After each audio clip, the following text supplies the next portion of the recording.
오늘은 오순절 후 16번째 주일입니다. 주여 이제 회복하게 하소서라는 표 아래 온 성도들이 믿음과 소망과 사랑으로 하나 되어 영과 진리로 예배합니다. 아멘.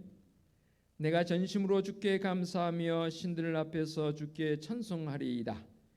내가 주의 성전을 향하여 예배하며 주의 인자하심과 성실하심으로 말미암아 주의 이름에 감사하오리니 이는 주께서 주의 말씀을 주의 모든 이름보다 높게 하셨음이라. 아멘. 할렐루야. 성삼위 하나님께 찬송과 영광을 올려드립니다. 우리 하나님께서는 지난 한 주간도 권능의 팔로 저희를 인도하여 주시고 내딛는 발걸음마다 실족지 않도록 지켜주셨습니다. 주님께서 저희의 건강과 명예와 재산을 눈동자처럼 지켜주셨음에 감사합니다. 그러나 이 세상에 누리는 그 어떠한 권세보다 재산보다 하나님을 예배하는 것이 더욱 소중한 복인 줄을 믿습니다. 이 믿음을 가지고 주님 앞에 나와 예배하오니 우리의 예배를 기쁨으로 연락하여 주옵소서. 택한 백성들에게 충만한 은혜를 내려주시는 우리 주님 예수 그리스도의 이름으로 기원하옵나이다. 아멘. 참회의 기도 시간입니다. 다 같이 침묵으로 일주일의 삶을 되돌아보며 참회의 기도로 나아갑니다. 기도하겠습니다.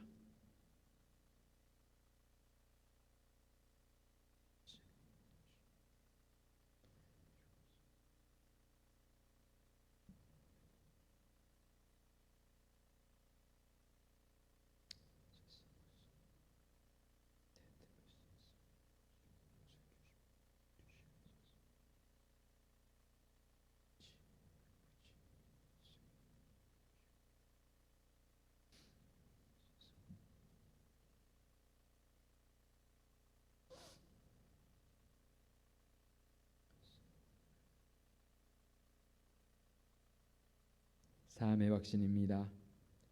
자기의 죄를 숨기는 자는 형통하지 못하나 죄를 자복하고 버리는 자는 불쌍히 여김을 받으리라. 아멘.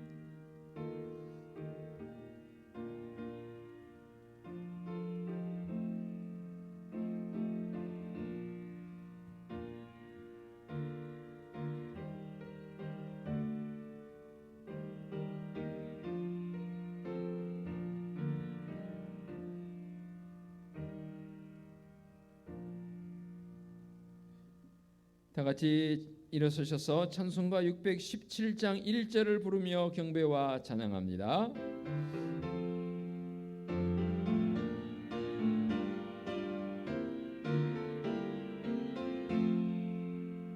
주님을 찬양합니다. 내 맘과 정성 다하여 놀라우신 주님의 크신 능력 찬양하리라. 주님을 찬양합니다. 내 맘과 정성 다하여 주 안에서 언제나 기뻐하리라. 할렐루야. 주 안에서 언제나 기뻐하리라. 할렐루야. 아멘. 성시 교독하겠습니다. 여호와를 의지하는 자는 시온산이 흔들리지 아니하고 영원히 있음 같도다.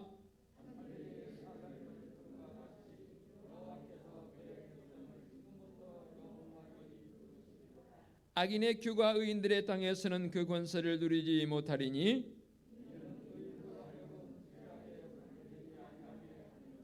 여호와여 선한 자들과 마음이 정직한 자들에게 선대하소서.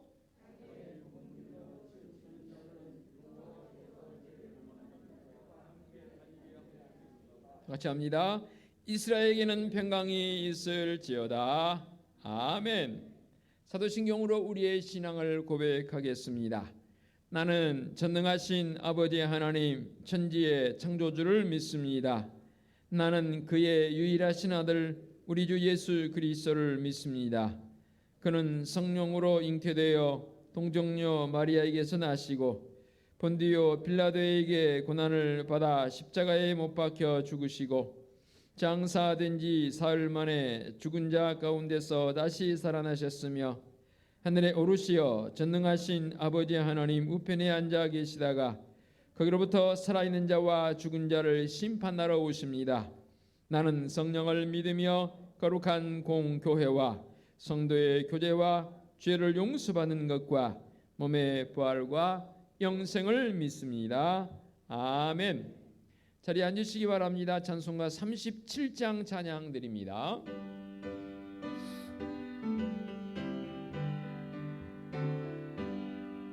주 예수 이름 높이여 다 찬양하여라 다 찬양하여라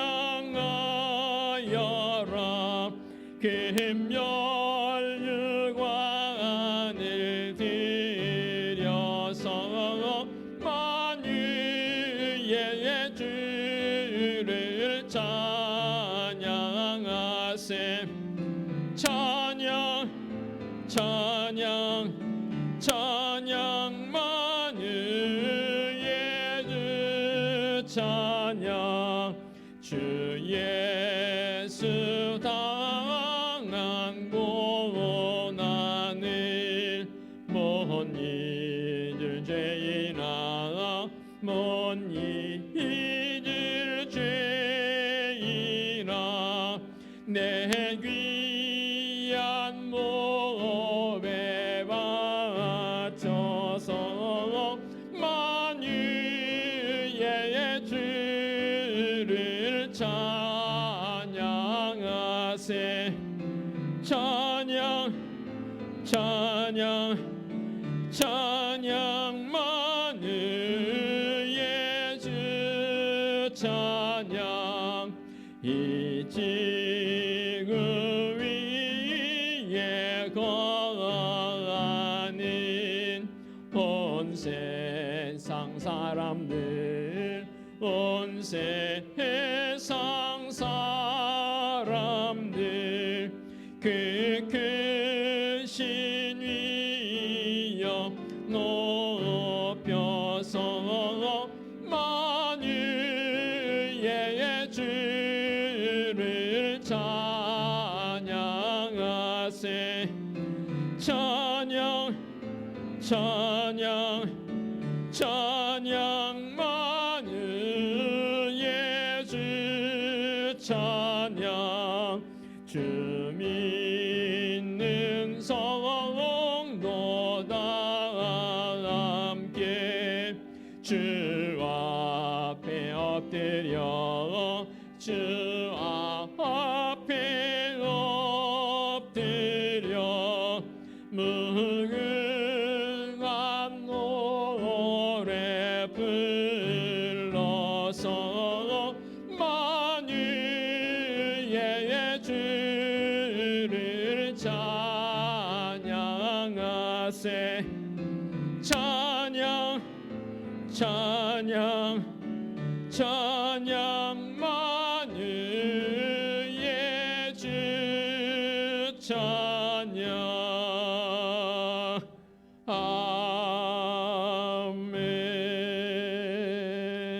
아멘. 이보승 장로님 기도 인도하시겠습니다.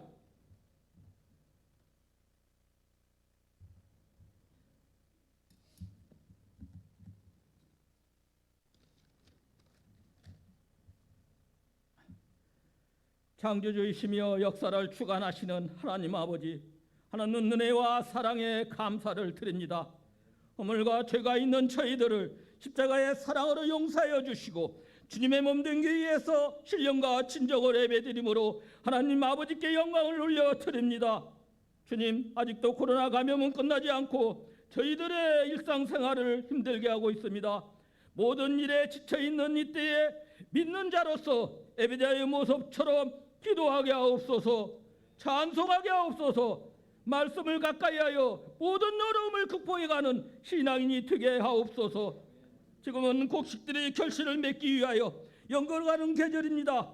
저희들의 믿음도 성령님이 지켜주셔서 은혜석 교회를 위해 몸부림쳐서 부흥을 위해 뜨겁게 헌신하는 아름다운 믿음의 건속들이 되게 인도하여 주시옵소서. 나라를 이끌어가는 지도자들에게 지혜와 맹체를 더하여 주셔서 나라를 안정적으로 지도해 가게 하옵소서. 주님, 복음을 전할 수 없는 곳에서 선교하는 선교사들의 용기를 주셔서 희망을 잃지 않고 복음의 씨앗을 맺게 하옵소서. 군복무하는 청년들을 하나님의 사랑으로 지켜주셔서 제다는 그날까지 건강해 하시고 공부하는 학생들은 꿈을 잃지 않고 학업에 열중할 수 있게 하옵소서. 말씀 전하시는 목사님을 늘 하나님의 사랑으로 품어주셔서 감사합니다. 은혜의 말씀을 주셔서 저희들의 심령이 뜨거워지게 하옵소서. 늘 교회를 위해 수고하고 헌신하는 분들이 많게 하여 주시니 감사합니다. 주님, 이들의 손길이 헛되지 않게 하옵소서. 예배를 위해 수고한 손길들 은혜를 주시고 차량 운전으로 수고한 손길들을 안전으로 인도하여 주시고 축복하옵소서. 우리를 십자가의 사랑으로 용서해 주시고 구원하신 예수님의 이름으로 기도합니다. 아멘.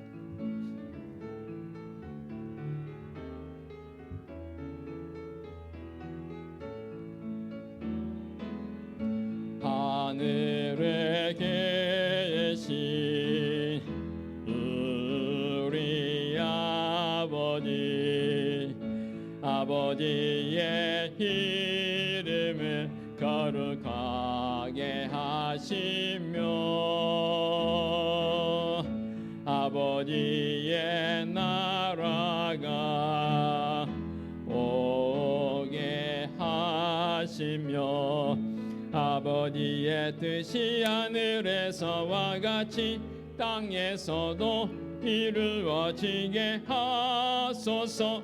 오늘 우리에게 일용할 양식을 주시고 우리가 우리에게 잘못한 사람을 용서하여 준 것 같이 우리 죄를 용서하여 주시고 우리를 시험에 빠지지 않게 하시고 악에서 구하소서.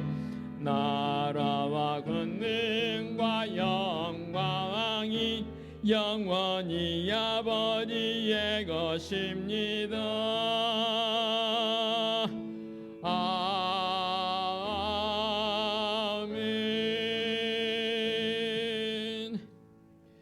교회 소식 전하겠습니다. 주보를 보시기 바랍니다. 9월 은혜의 달을 보내고 있습니다.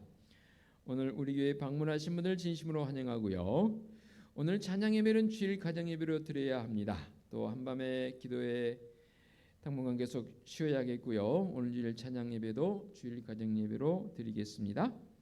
오늘 14일 화요일입니다. 오후 1시 노예회관에서 부천노예 고시부 주간 노예 고시가 진행되겠습니다. 조수찬 전사님 이제 신대원 입학하기 위해서 목사 후보생 고시에 응하게 됩니다. 관심 가져주시고 또 기도해 주시면 감사하겠습니다. 아마도 이제 오는 주일 지나면 바로 명절이 다가오기 때문에 아마도 이 한 주간이 가장 분주할 것 같아요. 그럴지라도 우리 영적 깊이를 더해가고 영성에 훈련하는 새벽을 깨우는 일에 우리 성도들 더 많이 부지런히 힘쓰는 그런 시간들이 되었으면 좋겠습니다. 그런 축복된 마음을 가지고 우리 앞뒤 옆에 계신 분들과 함께 눈인사라도 전심을 담아서 함께 좀 인사드리시면 좋겠습니다. 네, 함께 인사 나누십시다.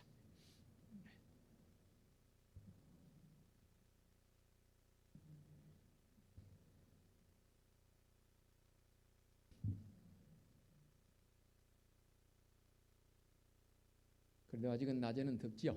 오늘도 에어컨 안 켜면 더워서 예배가 잘 안 될 정도로 낮에는 덥습니다.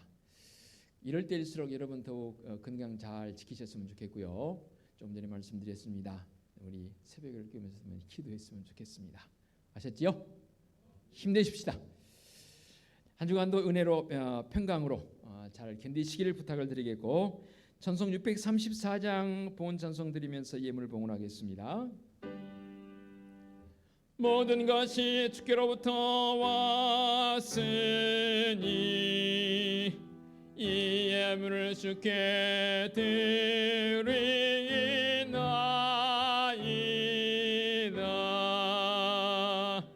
아멘.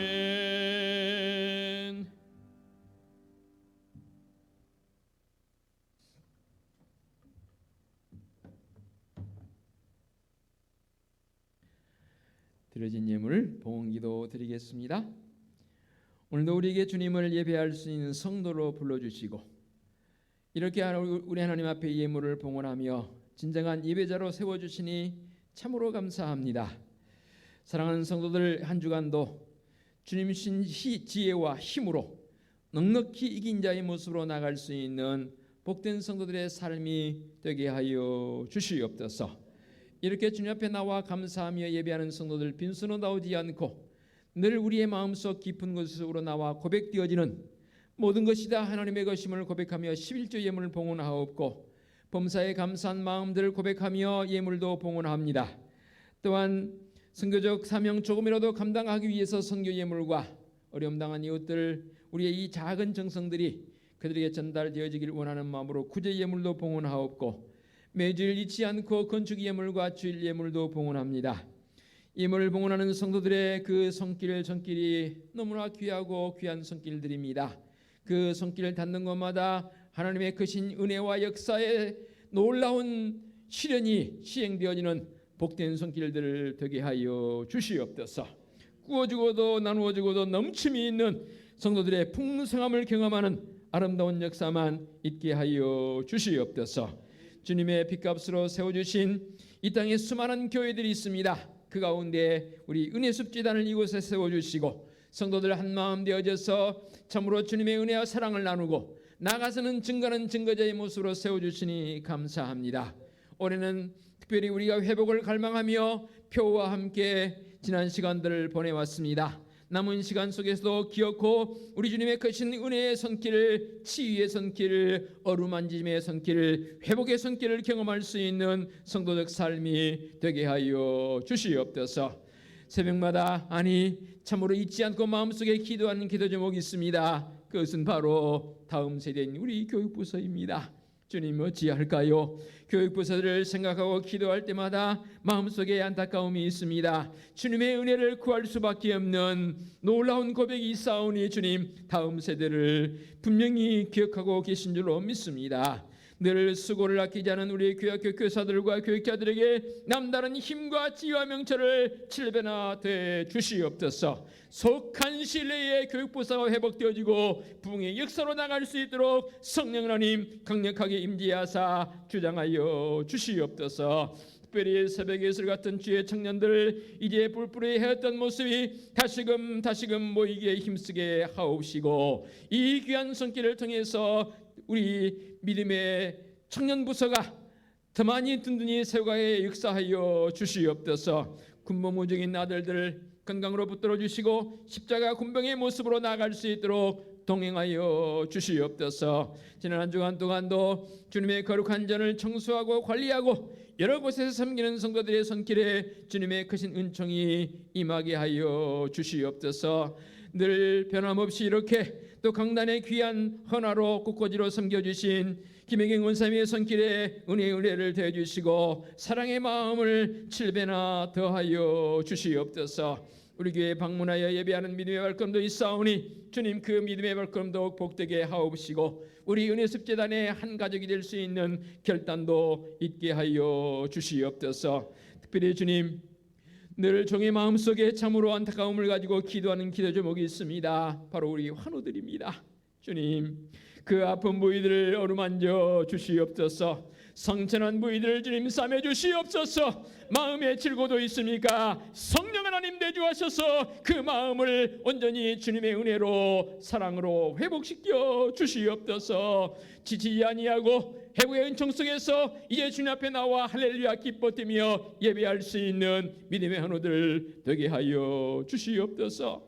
거룩하신 하나님 아버지, 우리 은혜숲교회는 하나님이 우리의 유일한 꿈이며 말씀의 감동인 모습을 가지고 남은 한 해 동안도 기억고 회복의 은총을 경험하는 사랑하는 성도들이여, 우리 교회여, 이 민족 되게 하여 주시옵소서.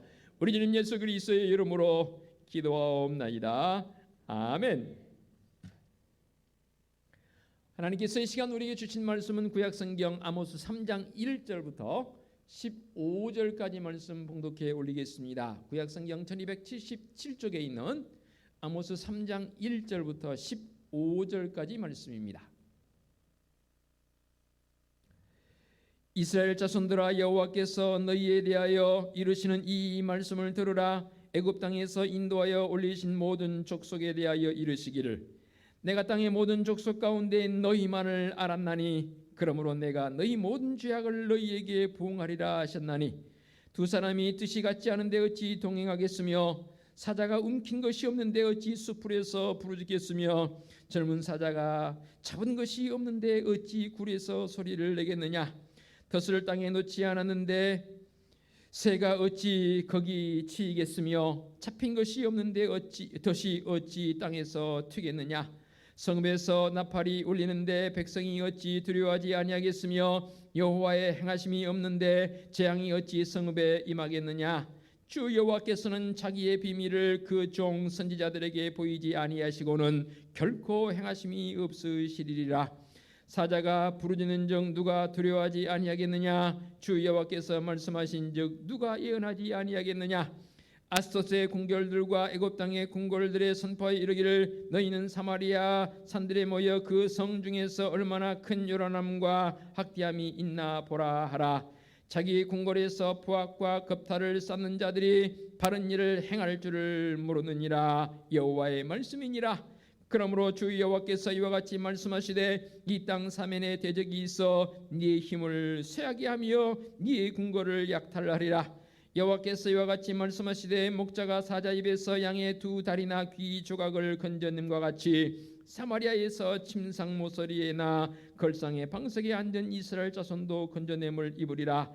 주 여호와 만군의 하나님의 말씀이니라. 너희는 듣고 야곱의 족속에게 증언하라. 내가 이스라엘의 모든 죄를 부응하는 날에 베델의 제단들을 벌하여 그 제단의 뿔들을 꺾어 땅에 떨어뜨리고 겨울궁과 여름궁을 치리니 상하궁들이 파괴되며 큰 궁들이 무너지리라.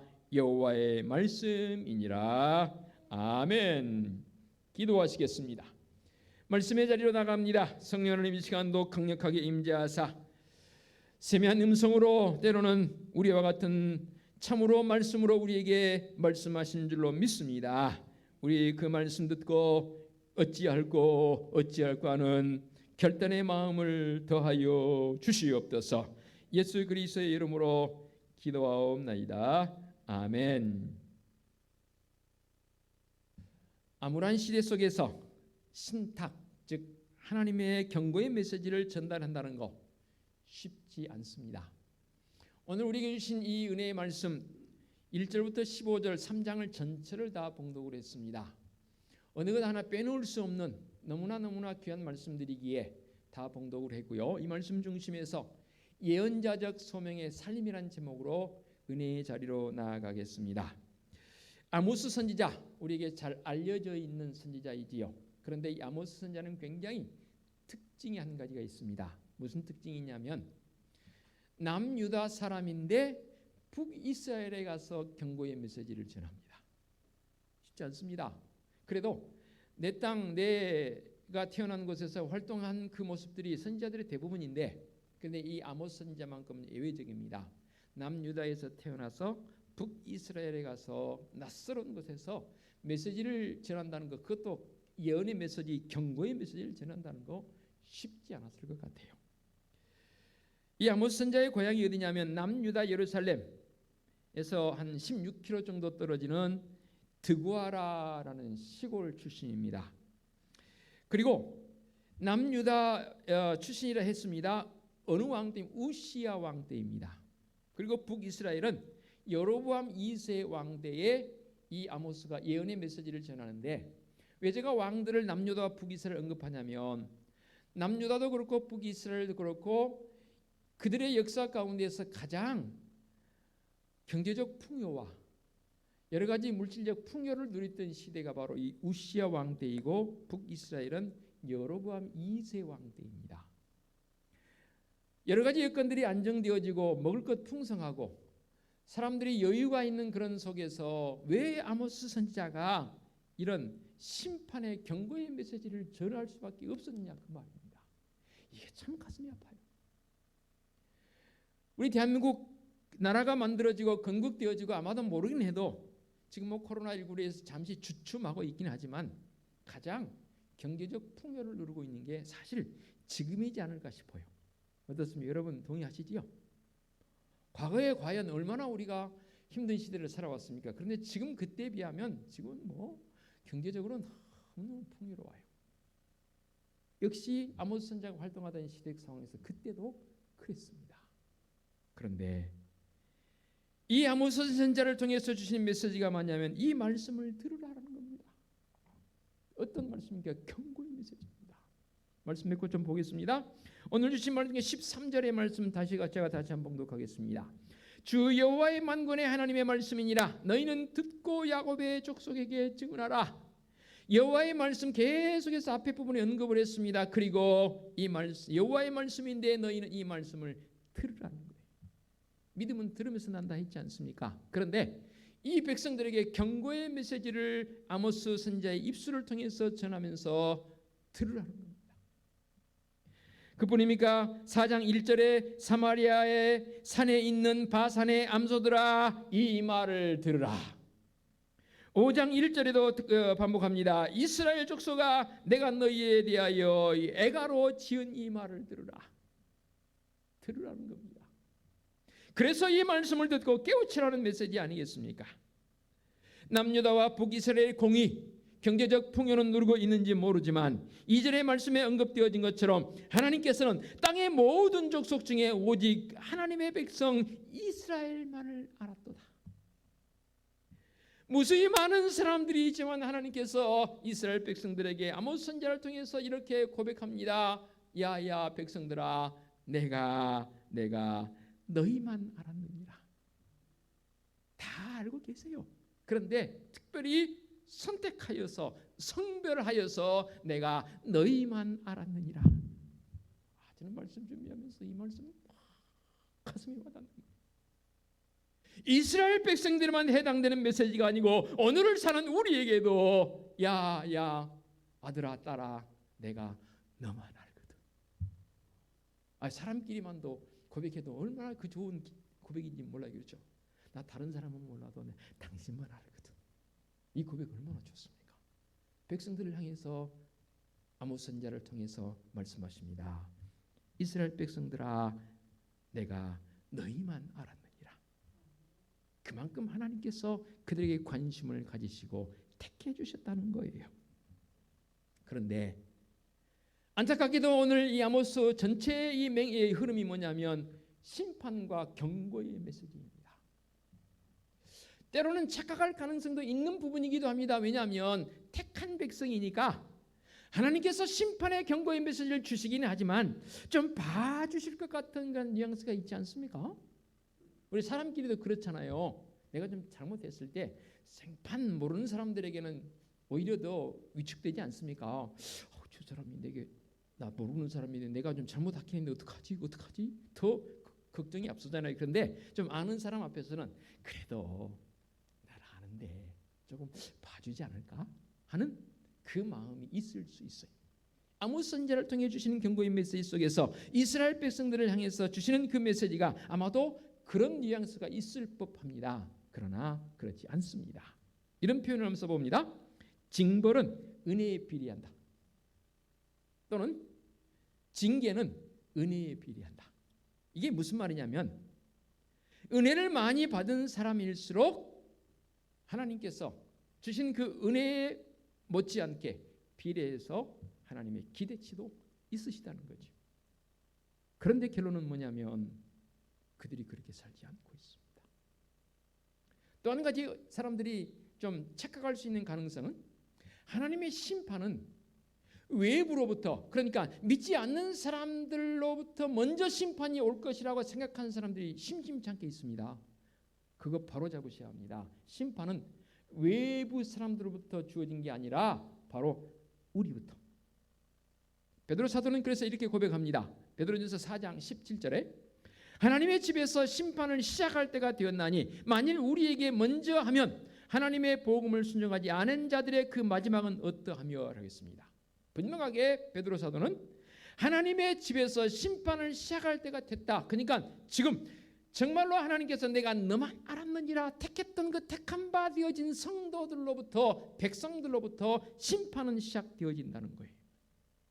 더 강조한다면 우리가 하나님과 더불어 친밀한 관계에 들어갈수록 더 많은 책임과 의무와 하나님의 기대치가 있다는 것이죠. 그래서 우리에게 은혜를 주신 거 아닙니까? 믿음 약한 성도들의 그 방종함이 우리의 기준이 될 수는 없는 일이에요. 믿음이 약하니까 뭐 그럴 수밖에 없어. 그러나 믿음이 있다고 말하는 성도적 삶 속에서 방종이 주어져 버리게 되면, 타락이 주어져 버리게 되면 그 심판은 더 빨리 하나님께서 분명하게 짚고 넘어간다는 사실입니다. 선지자 아모스는 백성들에게 하나님께서 그들을 향해서 그런 선택된 모습도 있었지만 그들이 하나님 앞에 정말로 바른 모습으로 서지 않으니까 그들을 향해서 경고의 메시지를 전합니다. 그뿐입니까? 신약에서도 믿는 성도들을 향해서 하나님께서 분명하게 더 시시비를 가르칩니다. 사도행전 5장에 기록된 아나니아와 삽비라 예를 들어보십시다. 베드로 사도를 통해서 성령 하나님께서 심판을 하시지 않습니까? 거짓말하고 속인 것에 대해서 한번 넘어가 주실 수도 있지 않겠습니까? 그런데 성령 하나님께서는 용납지 않으십니다.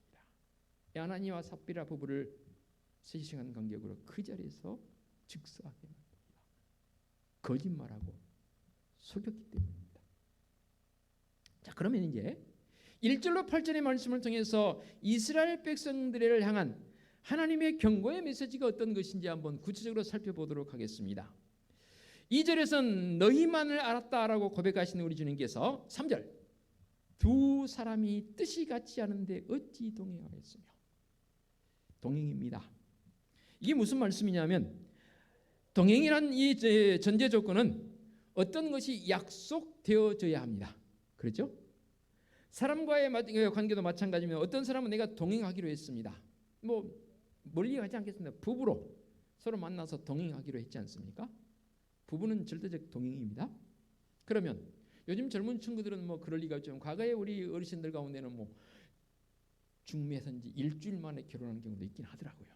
참 안타까운 모습이지요. 지금은 그러나 최소한 몇 개월 몇 년 정도 서로 사귀어보고 이 사람과 내가 함께해도 되겠다라고 마음의 결단에 서게 되면 서로 동행하기로 결단하고 결혼하기로 약속하지 않습니까? 잠시 쉬어가는 페이지로 요즘 젊은 친구들, 저는 그걸 안 해봤습니다만은 왜 남자들만 여자 앞에 무릎을 꿇고 나와 결혼해 주세요 이렇게 해야 되는 거예요? 여자는 남자에게 하면 안 되는 거예요? 우리 여자분들 한번, 우리 젊은 친구들 어떻게 생각하세요? 왜 남자들만 해야 되는 거예요? 그만큼 또 남자들의 마음에 그 지키기 위한 어떤 그게 있으니까 그러긴 하겠죠, 그렇죠? 쉬어가는 페이지이고요. 자, 그렇습니다. 동행한다는 것은, 함께 한다는 것은 미리 약속되어진 그 약속이 있지 않은 한은 동행할 수 없습니다. 동행한들 불협화음이 나게 되어 있습니다. 그래서 서로 마음이 하나 되어진 약속된 모습이 있기에 동행하는 거거든요. 그런데 오늘 말씀을 통해서 우리 하나님께서 아모스 선지자를 통해 말씀하십니다. 두 사람이 뜻이 같지 않은데 어찌 동행하겠습니까? 하나님께서 내가 너희만을 알았노라고 선택해서 그들과 함께 동행해 주셨습니다. 참 동행 잘해 왔습니다. 그런데 풍요가 주어지니까 백성들의 마음속에 그 동행이 깨져버립니다. 우리 하나님은 절대 약속을 깨지 않으신 분입니다. 백성들이 깨버렸습니다. 그 죄상이 무엇인지는 9절 이하에 나와 있으니까 조금 후에 살펴보도록 하겠고, 그 다음에 계속해서 이렇게 고백합니다. 4절 사자가 움킨 것이 없는데 어찌 수풀에서 부르짖겠으며 젊은 사자가 잡은 것이 없는데 어찌 굴에서 소리내겠느냐. 이제부터 4절, 5절, 6절 이런 부분들은 같은 의미를 가지고 있는데 반복되어지는 형태입니다. 어떤 게 반복되어지냐면 보겠습니다. 원인과 결과를 분명하게 주님께서 우리 하나님께서 아모스 선지자를 통해서 언급하십니다. 그것을 일상을 예를 들었습니다. 결론에서 말씀 다시 한번 제가 강조하겠습니다마는 우리가 살아가면서 우리의 일상 속에 드러나는 그 일들을 보면서 하나님의 메시지를 읽을 수 있는 영안이 뜨인 성도적 삶이 되어져야 합니다. 무슨 말인지 아시겠죠? 그래서 이제 일상에서 일어난 일들을 이 아모스 선지자를 통해서 이렇게 고백을 합니다. 4절 다시 봅니다.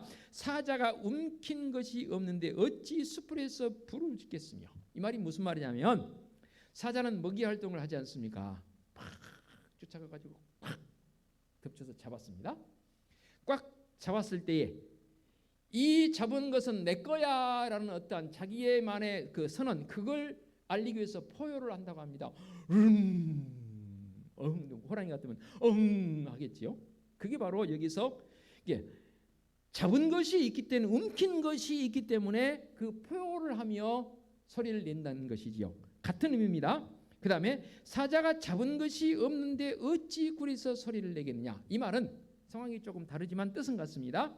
먹이 활동은 주로 아주 성인된, 그러니까 능숙능란한 그러한 이 어미 또는 어른 사자가 먹이 활동을 하는 게 주된 것이지 않습니까?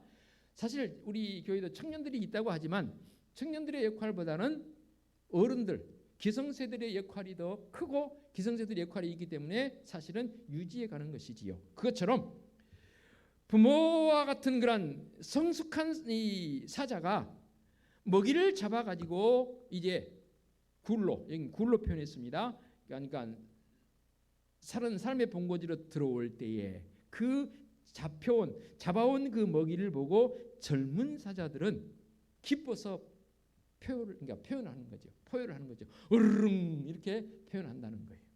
이 모두가 다 원인과 결과적 관점에서 그렇게 표현을 해놨고요. 또 5절 보겠습니다.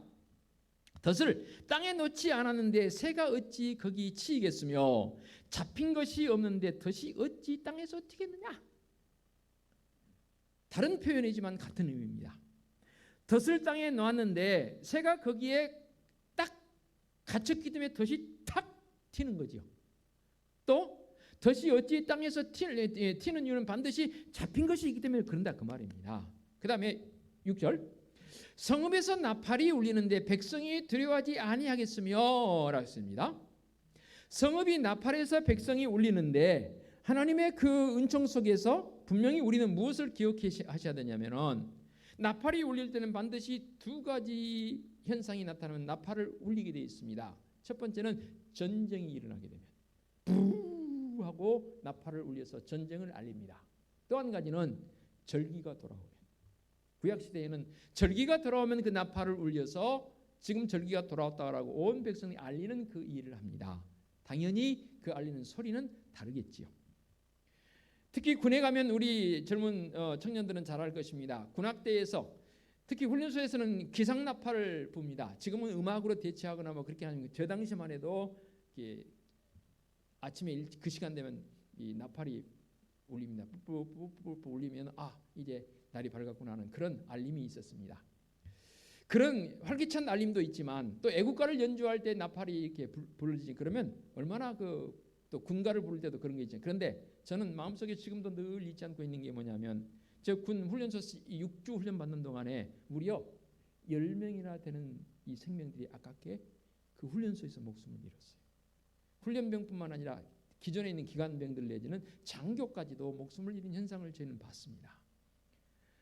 거의 4주 이상 이 애가를 부르는 이 나팔이 계속 울립니다. 심심치 끝날만 하면 또 죽고 하니까 한꺼번에 죽은 게 아니라 이렇게 연거푸서 죽으니까 그 나팔을 들을 때만 듣고 저녁에 동초를 나가려면 막 마음속에 두려움이 생깁니다.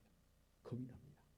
나팔이 울리는 거는 사실 좋은 현상적 요소도 있지만 오늘 말씀에 기록되어진 것처럼 성읍에서 나팔이 울리는데 백성이 어찌 두려워하지 아니하겠느냐. 사실 이 개념은 전쟁적 개념으로 이해를 했으면 좋겠습니다. 그러니까 나팔이 지금 또 울립니다. 헐컥 겁이 납니다. 또 전쟁이 일어났구나. 이것을 하나님의 심판의 메시지로 지금 아모스 선지자는 표현하고 있다 그 말입니다. 계속 보겠습니다. 여호와의 행하심이 없는데 재앙이 어찌 성읍에 임하겠느냐. 7절 주 여호와께서는 자기의 비밀을 그 종 선지자들에게 보이지 아니하시고는 결코 행하심이 없으리로다. 하나님께서 심판을 행하시기는 행하시는데 반드시 선지자들을 통해서 예고하십니다. 어느 날 갑자기 그냥 막 하나님께서 심판을 하신 게 절대 아닙니다. 반드시 징조를 주신다 그 말입니다. 우리도 그렇지 않습니까? 예를 들어서 육신적인 모습으로 생각해 본다면 뭐 심장이 예를 들어서 갑자기 막 그 심장병으로 인해서 쓰러지신 분들은 뇌졸중으로 쓰러지신 분들이 있지 않습니까? 그러면 그 쓰러지기 전에 전조 증상이 있거든요. 예를 심장을 예를 들면 뭐 며칠 시간 전이라든지 며칠 전에 엄청나게 아픈 통증이 옵니다. 그러면 그때 바로 깨닫고 병원 가면 괜찮아져요.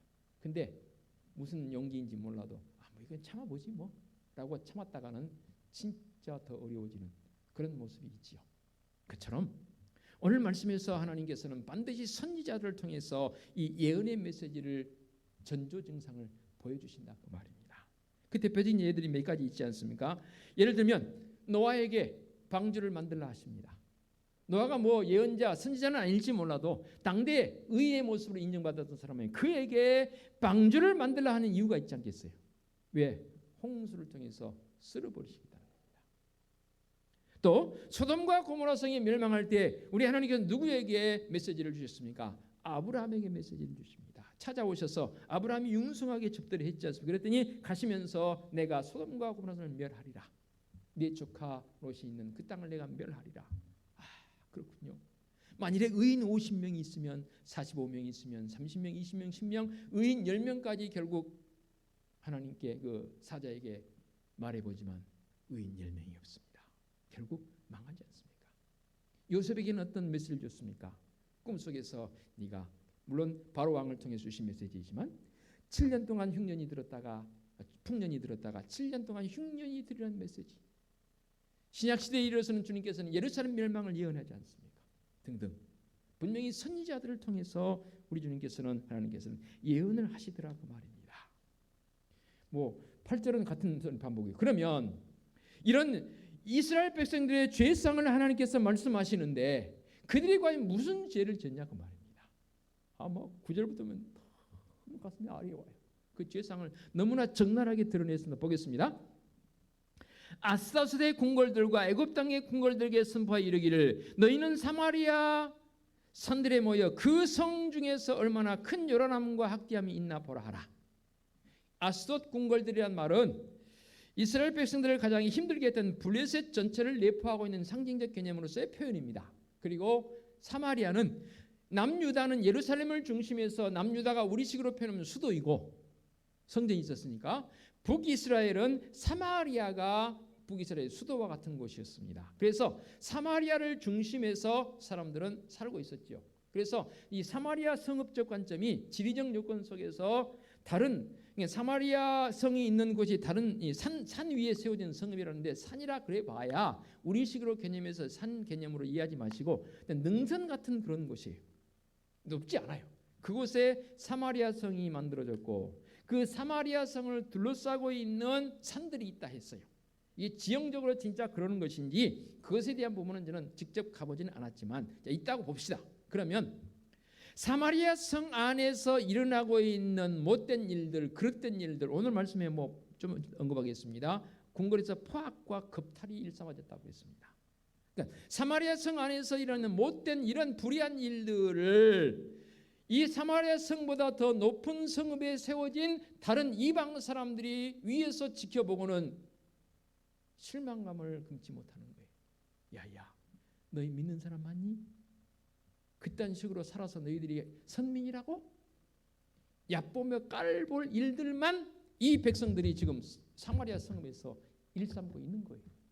그러니까 그것에 대해서 아모스 선지자를 통해서 지적하고 있는 내용이지요. 무엇을 일삼는지 구체적으로 보겠습니다. 10절 자기 궁궐에서 포악과 겁탈을 쌓는 자들이 그랬습니다.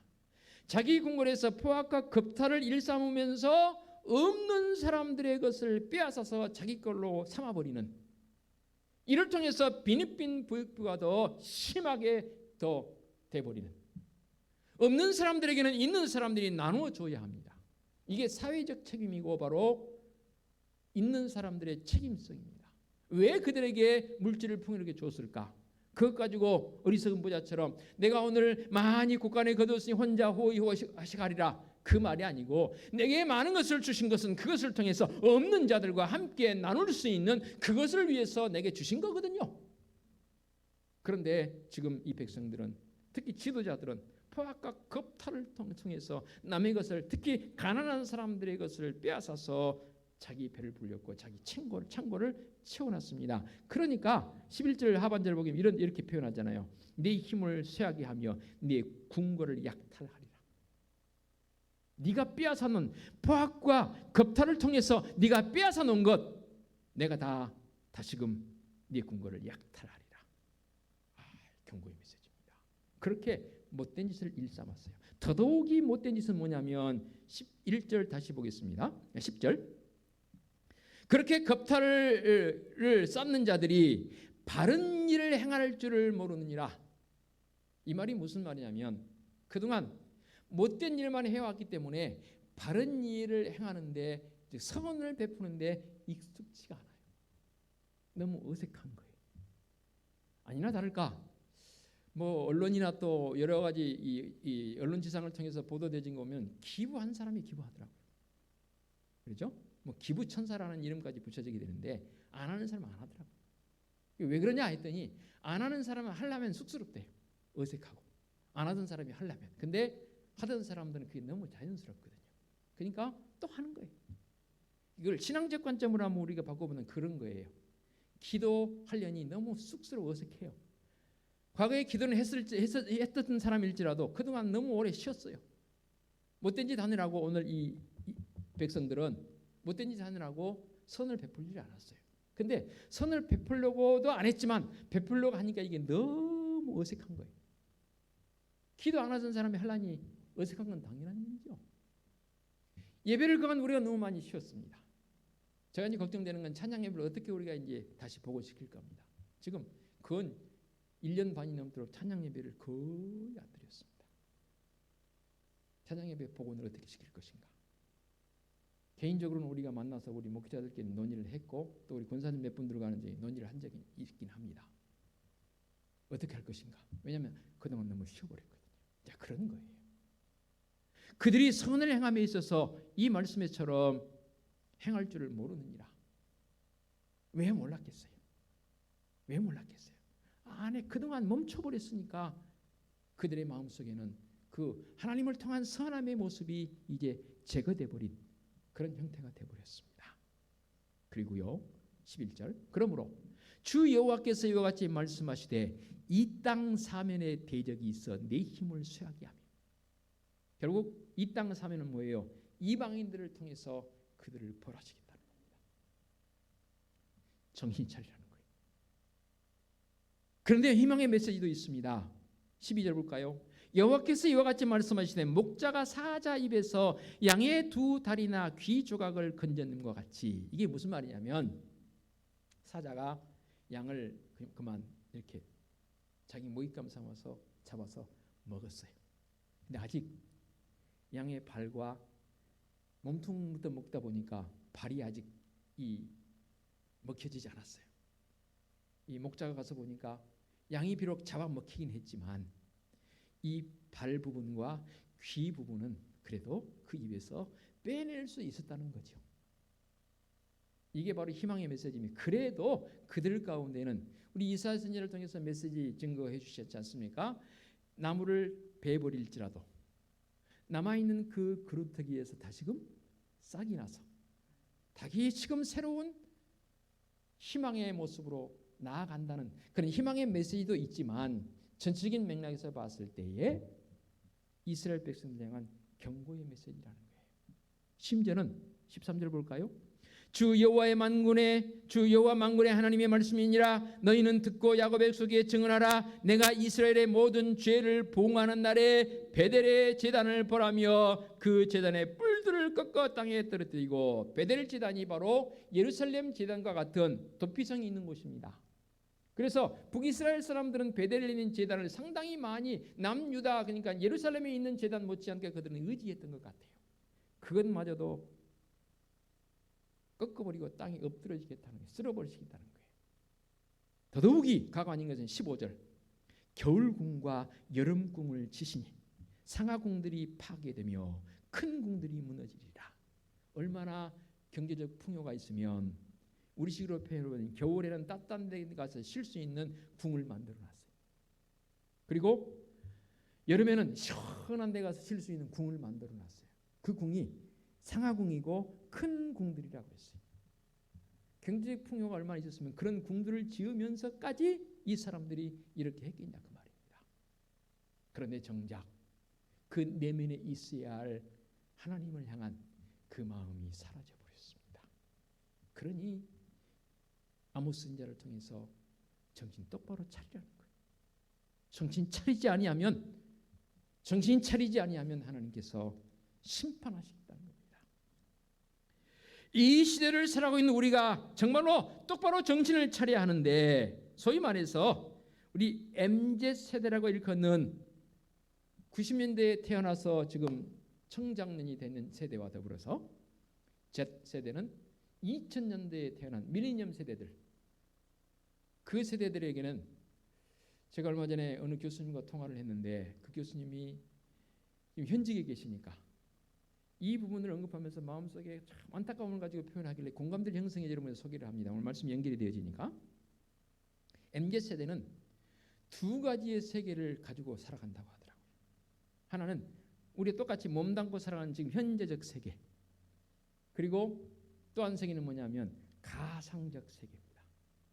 그 가상적 세계에 일을 마치고 그 가상적 세계로 이 MZ세대는 들어가는 것을 너무너무 좋아한답니다. 그 대표적인 뭐냐, 게임. 뭐 저는 게임을 안 하니까 모르겠는데 뭐 여러 가지 글들을 통해서 보게 되면 게임 머니가 실제로 통용될 수 있는 뭐 머니도 되지만 거의 다 가상 머니입니다. 게임 머니를 내가 얼마나 가졌느냐. 또 요즘 열풍을 앓고 있는 비트코인 내지는 가상 속에 있는 그 화폐 단위들, 소위 말해서 주식 단위들 있잖아요. 주식이라 표현하겠습니다. 그것에 대해서 어떤 이 MZ 세대는 수십억, 수백억을 가지고 있다고 합니다. 근데 사실은 그게 이 땅에 돈으로 바꿀 수 있는 것은 아니에요. 그런데 그들의 마음속에 뿌듯함이 있다는 거예요. 그리고 그들과의 관계성 속에서 너 이 게임의 게임 머니 얼마나 가지고 있어?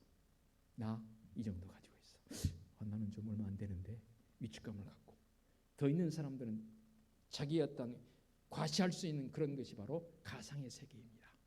그저 어떤 매체를 통해서 뭐 눈으로 볼 수 있는 가상의 세계도 있지만 그들의 정신 세계 속에서는 이 가상의 세계인데 실제 현실의 세계 속에보다도 그 가상의 세계 속으로 더 MZ세대는 많이 빠져들고 있다는 사실입니다. 제가 이 말씀을 왜 드리냐면 우리 믿음의 성도들도 두 가지의 세계를 가지고 있습니다. 하나는 우리가 발 딛고 살아가는 이 세상의 세대와 더불어서 우리는 하나님의 나라가 우리 속에 있습니다. 그렇지 않나요? 똑같은 두 세대이지만 가상의 세대는 그야말로 가상입니다. 과연 그렇다면 하나님의 세대는 가상입니까? 가상 아니잖아요. 현실이잖아요. 아모스 선지자를 통해서 주신 메시지를 들으면서 이 땅에 일어나는 현상적 요소를 가지고 사자내지는 뭐 덧내지는 여러 가지 현상들을 바라보면서 우리 하나님께서 아모스 선지자를 통해서 메시지를 주십니다. 내가 너희만 알았는데, 내가 너희와 동행하기를 원해서 내가 너희를 선택했는데 너희는 지금 그 동행을 파기해버렸고, 너희가 이러이러한 원인을 이제 만들어냈으니, 죄가를 만들었으니 내가 결과론적으로 심판하리라. 정신 똑바로 차리라는 거예요. 그래서 저는 이렇게 표현하고 싶어요. 길을 가는데 평소에 아름답게 봤던 꽃 한 송이가 그날따라 탁 꺾여 있습니다. 그럼 여러분 어떤 생각하시겠습니까? 오늘은 꽃이 꺾여져 버렸네. 그리고 그냥 지나가시겠어요? 그렇게 보시지 말자고 말입니다. 나도 저 꽃처럼 꺾여질 때가 있을 거다니까. 그렇다면 그때 나는 어떻게 할 것인가? 만일에 그렇게 예를 들어 적용해 본다 합시다. 현상 속에 나타나는 것 속에서 아모스 선지자를 통해 주신 이 메시지는 너무나 중요합니다. 우리는 지금 어느 세상을 살고 있습니까? MZ세대가 잘못됐다고 말하지는 않습니다. 저는. 그러나 분명히 우리 마음속에 있는 주님 예수 그리스도를 통한 구원의 감격과 하나님 나라에 대한 소망을 가진 성도적 삶 속에서 우리가 이 땅에서 예언자적 소명의 삶을 살아보이지 않는다면, 사마리아 성에서 못된 짓을 다 일삼으니까 주위에 있는 성도인 사람들이 바라보면서 야, 너희들 그렇게 살면 안 되잖아. 너희 하나님 믿는 사람 맞니? 조롱한단 말입니다. 교회가 교회되어지고 성도적 삶이 바로 예언자적 소명의 삶을 바로 살지 않으면 안 믿는 사람들마저도 우리를 향해서 너희들 그 정도밖에 안 되니? 좋게 말해서 그 정도밖에 안 되고 달리 말한다면 야, 너희들 믿음이 헛것이구나. 비방할 거란 말이에요. 그래서 정신 똑바로 차리자 그 말입니다. 그럼에도 불구하고 남은 자들의 메시지가 있잖아요. 우리가 그 속에서 이 한 주간도 주님 그렇군요. 주님과 동행함이 기쁨이 되는 이 동행 파기되지 않고 끝까지 예언자적 소명을 살아가는 저이겠습니다라는 결단이 있는 성도적 삶이 되어주시기를 부탁을 드리겠습니다. 기도하겠습니다. 하나님 아버지 감사합니다. 우리는 아모스 선지자를 통해서 이 세상에 되어진 일들을 예를 들어서 하나님의 심판의 메시지를 들었습니다. 그들의 죄가가 이렇게 엄청납니다. 주님, 우리가 이 말씀을 듣고 돌이키게 하여 주시옵소서. 주님의 마음을 가지고 나갈 수 있는 성도적 삶이 되게 하여 주시옵소서. 오늘도 십자가 사랑을 깨달은 성도적 삶이 무엇인지를 바로 깨닫고 나갈 수 있는 바른 정신 똑바로 차리는 성도적 삶이 되게 하여 주시옵소서. 예수 그리스도의 이름으로 기도하옵나이다. 아멘. 결단 찬송 380장 찬양 드립니다.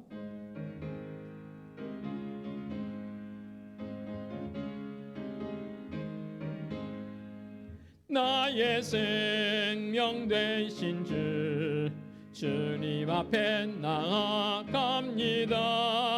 주의 흘린 보혈로 정케 하사 받아주소서. 날마다 주를 찬송하겠네. 주의 사랑 줄로서 나를 굳게 잡아 매소서.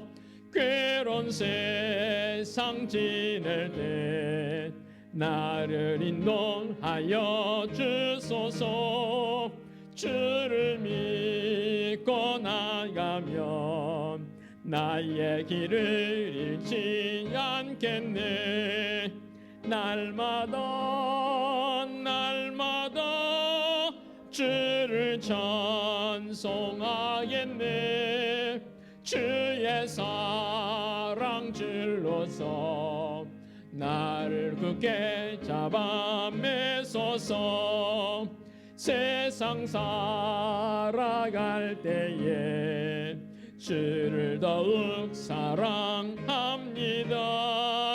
밝고 빛난 천국에 나의 영혼 들어가겠네. 날마다 주를 찬송하겠네. 주의 사랑 줄로서 나를 굳게 잡아 매소서. 아멘.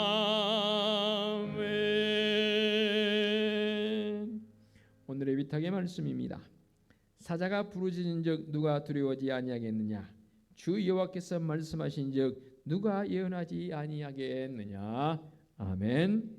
우리 주님 예수 그리스도의 은혜와 하나님 아버지의 지극하신 사랑하심과 성령님의 인도하시며 교통하심이 아모스 선지자처럼 예언자적 삶을 살기를 원하는 사랑하는 성도들 머리 위에와 성도들의 가정과 사업장과 직장 위에와 우리 교회 위에와 이 민족 위에 이제와 영원토록 함께 하시기를 축원하옵나이다. 아멘.